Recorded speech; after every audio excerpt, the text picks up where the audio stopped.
Labas vakaras.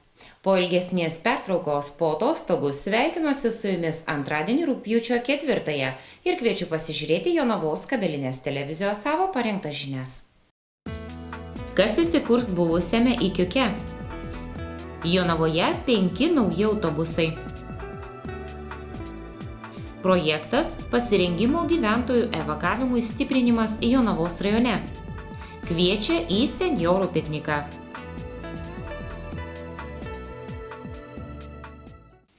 Paaiškėjo, kas įsikurs buvusiame Ikiuke Žemaitės gatvėje.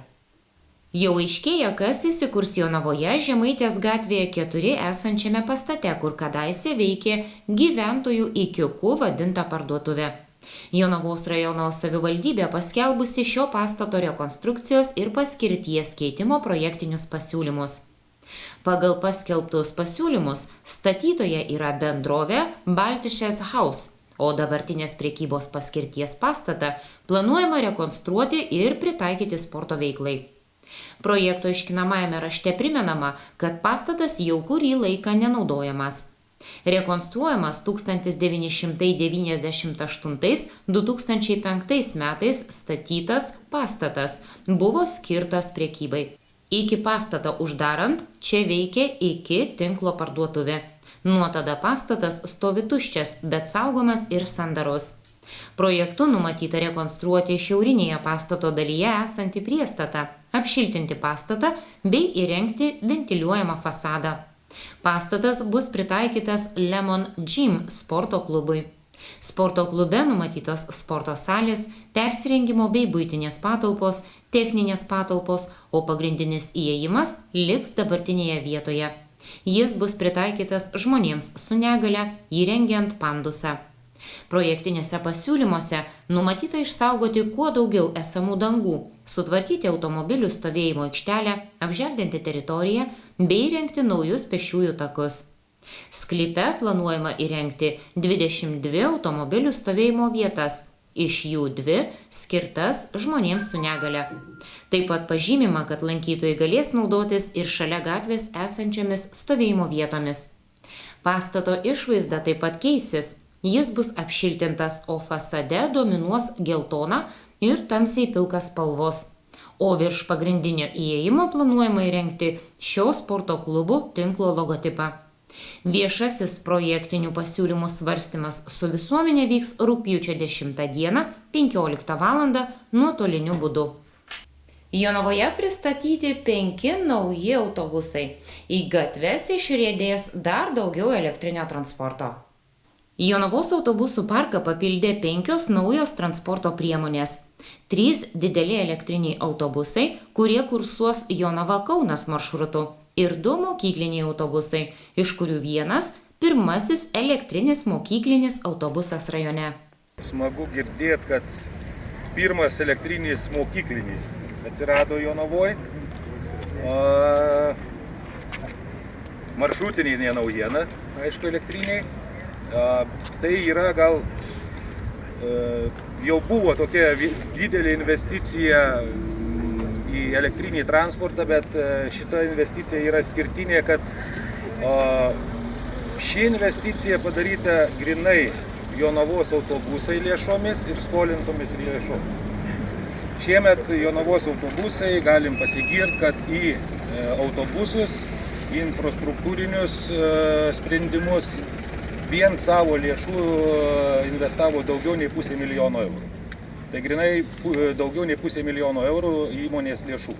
Tai čia pradinės įmokos leasingui, elektros instaliacijos sprendimai, remontai ir panašiai. Tai kadangi vežam daug mokyklų, pirmosios mokyklos, kurios gauna tuos naujus, tai yra Vareikis ir Lietava. Vareikiui patikėta vežti su elektriniu. Aišku, mes žiūrime ir į infrastruktūrinius, iš kur mes vežame vaikus, bet manau, kad artimoje ateityje tų elektrinių autobusų bus ir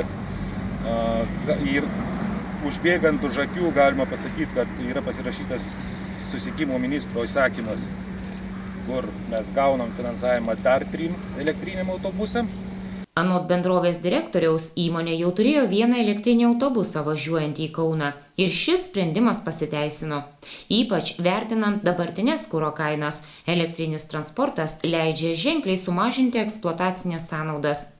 Laikinai Jonavos rajono savivaldybės mero pareigas einantis Valdas Majauskas pabrėžė, kad modernus ir patogus viešasis transportas yra svarbi gyventojams teikiamų paslaugų dalis. Pasak Majausko, svarbu ne tik atnaujinti transporto priemonės, bet ir kurti lygias galimybes bei patrauklės darbo sąlygas.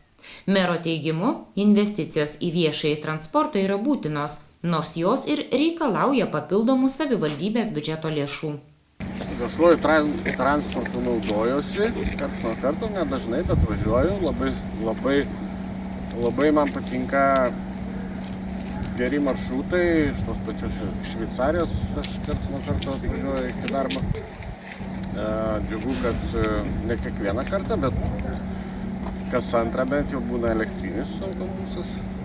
Džiugu, kad tikrai lygios galimybės ir daugėja vairuotojų moterų, kas irgi labai smagu.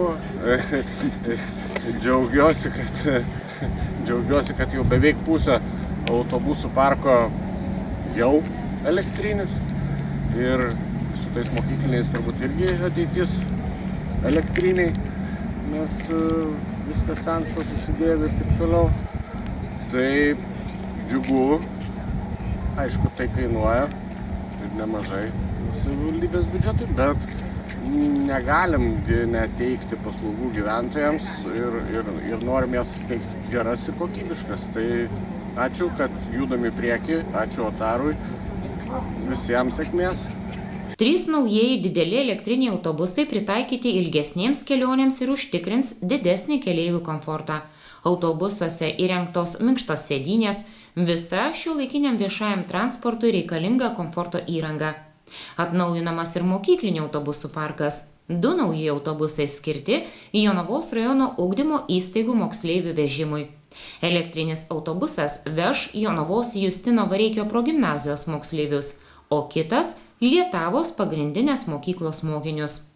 Mokykliniai autobusai yra bendrovės Jonavos autobusai atsakomybėje pagal savivaldybės sprendimą. Įmonė juos administruoja, remontuoja, prižiūri ir atnaujina. Naujųjų autobusų privalumus pristatė ir gamintojo įmonės Iveco atstovas Karolis Baravykas. Pasak jo, šie elektriniai autobusai nėra skirti vien miesto maršrutams. Jie sukurti ilgesnėms priemiestinėms kelionėms, todėl ypatingas dėmesys skirtas keleivių komfortui, saugumui ir patikimumui. 12 metrų ilgio Iveco elektrinis autobusas vienu įkrovimu gali nuvažiuoti daugiau nei 400 km. Pasak gamintojo atstovo, priklausomai nuo eksploatavimo sąlygų ir oro temperatūros, realus nuvažiuojamas atstumas gali siekti ir 500 km. Anot jo, autobusų įkrovimas taip pat pritaikytas intensyviam darbui. Naudojama greitojo įkrovimo sistema, leidžianti efektyviai organizuoti transporto priemonių eksploatavimą. Tai yra Europoje patikrintas produktas. Šių autobusų gaminama apie 4000 per metus, tiek elektrinių, tiek dizelinių versijų. Bus naudojami labiau yra pritaikyti priemiesčiui, važiuoja ir mieste ir priemiestį, turi žemogrindę zoną, yra patogus su vaikams su vežimėliais, su neįgaliesiems. Yra talpus, kadangi priemiestiniai yra saugos diržai kiekvienai sėdimai vietai, važiuoti pritaikyti dideliems greičiams, tai ir mieste užmiesti. Elektra nuvažiuojami atstumai, nežinau kaip Otaro sąlygom, bet turbūt tarp 400-500 vienu įkrovimu jisai turėtų veikti ir gerom ir ne pačiom geriausiam sąlygom. Dėl krovimo stotelės paruoštos, kraunasi greituoju būdu, per naktį jisai drąsiai, o jeigu pilnų pajėgumų priema 150 kW, irgi gali įsikrauti nuo 20% iki 100 per 3-4 valandas, jeigu reikėtų dokrovimo lėto.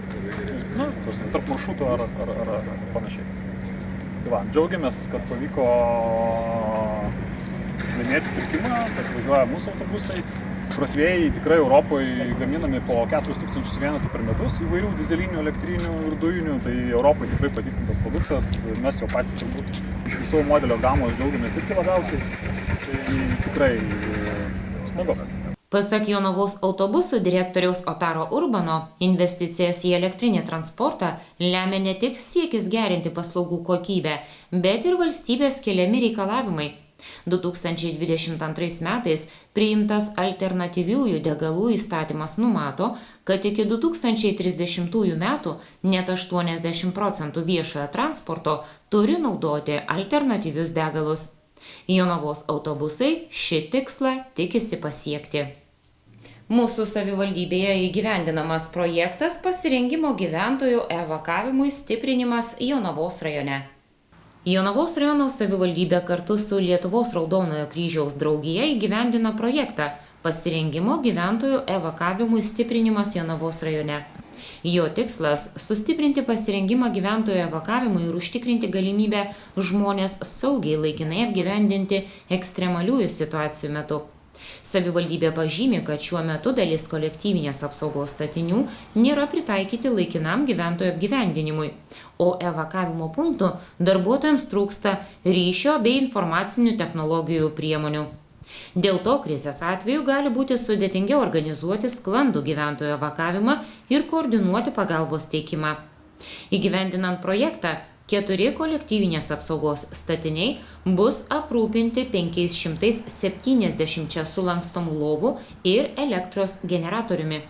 Taip pat 7 gyventojų evakavimo punktuose dirbantis 14 darbuotojų gaus nešiojamuosius kompiuterius su interneto ryšio galimybe bei radio ryšio stoteles. Projektu bus stiprinami ir Lietuvos Raudonojo kryžiaus draugijos pajėgumai.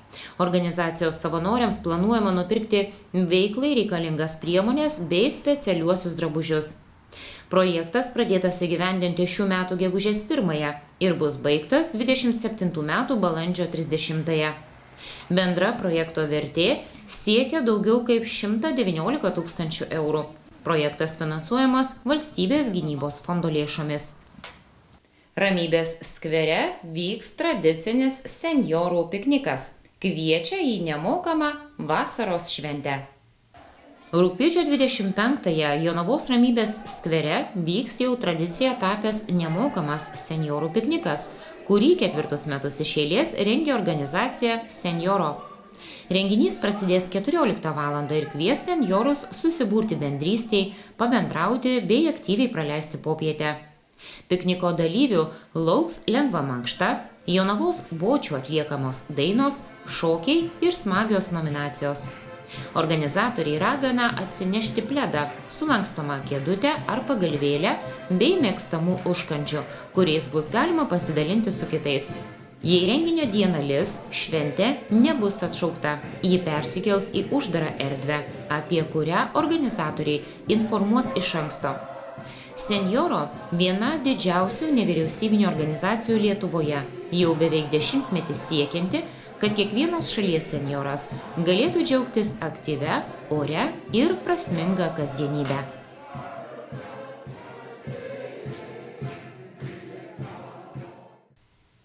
Toliau sinoptikų pranešimai, kokių orų tikėtis trečiadienį. Trečiadienio naktį lietaus tikimybė nedidelė. Dieną vietomis daugiausia vakarinėse rajonuose numatomas trumpas lietus, perkūnija. Naktį kai kur rūkas. Vėjas naktį silpnas, dieną daugiausia pietų. Temperatūra naktį 16–19 šilumos, dieną 26–29 laipsniai karščio. Šiandien tiek informacijos jums parengėm. Dėkoju už dėmesį ir kviečiu pasimatyti rytoj.